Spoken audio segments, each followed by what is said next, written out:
আমরা আজ শিখব সি এর উচ্চারণ কখন ক হয়, কখন স হয়, কখন চ হয়, কখন তালব্য শ হয়।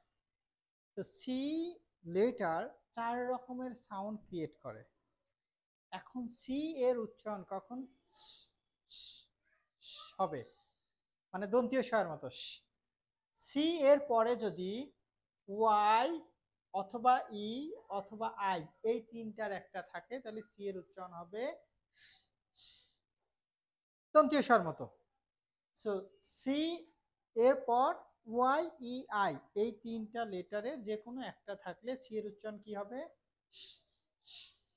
যেমন C Y B E R cyber, C Y C L E cycle, P O L I C Y policy, P R I V S C Y privacy.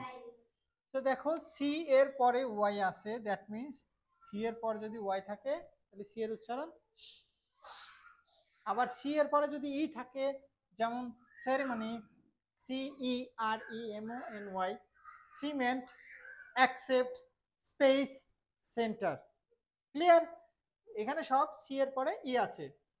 আবার সি এর পরে যদি আই থাকে, সেম কেস, সিটি, সিনেমা মানে cinema, medicine.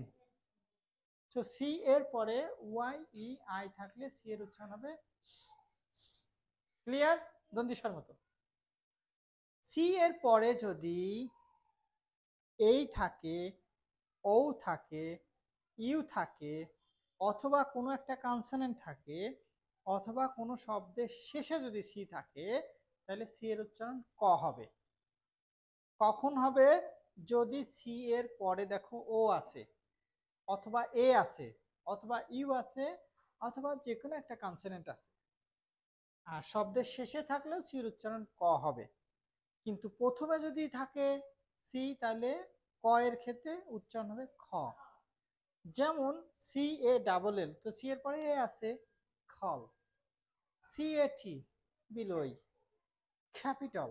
C A P I T A D, তো C এর পরে এ থাকলে ক উচ্চারণ হবে। আর কটা যদি শুরুতে থাকে আমরা খ এর মতো উচ্চারণ করবো। ক্লিয়ার? সি এর পরে যদি ইউ থাকে তাহলেও ক উচ্চারণ হবে। যেমন সিওটি খট, সিওএটি খোট, সি ডাবল ও কে খুক, সি ও ডাবল এল ই জি ই কলিজ। সি এর পরে যদি ইউ থাকে তাহলেও ক উচ্চারণ হবে। যেমন C U T cut, C U R R Y curry, document, occupation. So C এর পরে ইউ থাকলে সি এর উচ্চারণ ক। সি এর পরে যদি কনসোনেন্ট থাকে, যেমন C L A double S, C এর পরে এল আছে, ক্লাস। ক, কিন্তু ক প্রথমে থাকলে খ হবে। যেমন C R I M E crime, C L I C K click. Clear? আবার শব্দের শেষে যদি থাকে, যেমন এমআইসি মাইক, যেমন একাডেমিক, শেষে আছে একাডেমিক, চিক বায়োমেট্রিক। তো কোনো ওয়ার্ডের শেষে যদি সি থাকে তাহলে ওই সির উচ্চারণ ক হবে। Have you got it? Next, C এর পরে যদি আই ও ইউ এস একসাথে থাকবে, সি এর পরে আই ও ইউ এস একসাথে থাকলে সি এর উচ্চারণ হবে তালব্য স এর মতো। যেমন সহজ কথা, শেষযুক্ত। যেমন আমরা বলি delicious, delicious, delicious, conscious, suspicious. তো সবগুলোর উচ্চারণই হচ্ছে, কারণ সি এর পরে দেখো আই ও ইউএস একসাথে আছে। তো সি এর পরে আই ও ইউএস একসাথে থাকলে সি এর উচ্চারণ হবে। এটা ছিল, আর এটা হচ্ছে তালব্যসার মতো। সি এর পরে যদি এইচ থাকে, দ্যাট মিনস সি এবং এইচ একত্রে চ এর উচ্চারণ করে। সি এর সমান কি হয়? চ। যেমন চেম্বার, চ্যানেল, চায়না, কেউ লেয় না, ওকে, চেইন।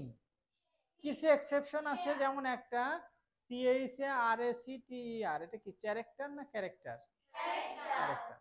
দু একটা এক্সেপশন পাওয়া যাবে, বাট এগুলো বিভিন্ন কারণে এক্সেপশন থাকে, তো আমরা যেহেতু অত ডিপে যাচ্ছি না, কারণ একটা ওয়ার্ডের অরিজিন কোথা থেকে আসে তার উপরে অনেক ক্ষেত্রে উচ্চারণ নির্ভর করে। সো নর্মালি সি এইচ একসাথে থাকলে চ। Have you got it? C এর পরে আই ও ইউএস থাকলে সি এর উচ্চারণ তালব্য স। আই ও ইউএস একসাথে থাকবে। সি এর পরে ওয়াই ই আই থাকলে সি এর উচ্চারণ দন্তেশ্বর মতো। সি এর পরে যদি এই অথবা ও অথবা ইউ অথবা কনসোনেন্ট অথবা শব্দের শেষে থাকে তাহলে সির উচ্চারণ হবে ক।